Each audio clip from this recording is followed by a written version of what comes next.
Libo-libong pamilya pa rin po na lumikas mula naman sa Bakbakan sa Marawi City ang nananatili sa mga evacuation center sa Iligan City at sa Lanao del Norte at Lanao del Sur. At mula naman po sa Iligan City may ulat on the spot si Bam Alegre. Bam? Connie, sa ika-22 araw ng bakbakan sa Marawi City, marami pa rin ang nasa mga evacuation center, partikular na rito sa Iligan City.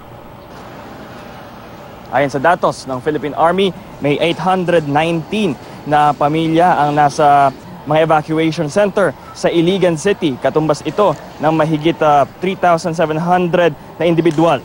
1,091 na pamilya o 5,046 na individual naman ang nasa Lanao del Norte.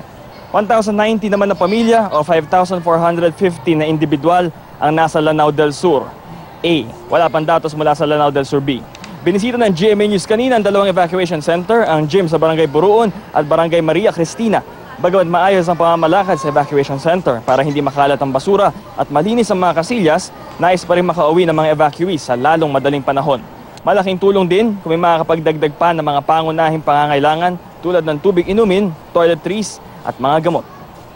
Connie, sa kabuuan, 3,000 na mga pamilya ang nasa evacuation center at may kabuuan yan na 14,212 na mga tao. Yan ang latest mula rito sa Iligan City. Balik sa iyo, Connie. Bam, meron bang sapat na tulong na nakukuha yung mga nasa evacuation center? Alam naman natin na itong mga nakarang araw, marami nang nagkakasakit, particular na yung mga bata dahil nagkakahawaan. Ano ang nakikita natin ngayon na tulong na kinakailangan pang dagdagan, Bam?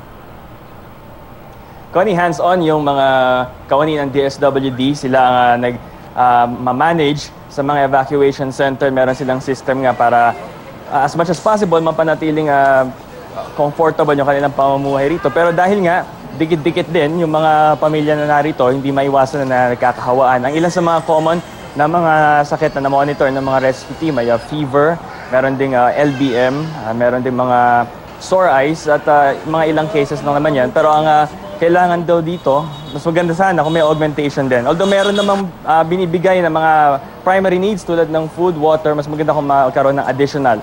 Like more water, more medicines, and more toiletries, lalo na yung magagamit nila for their own personal hygiene.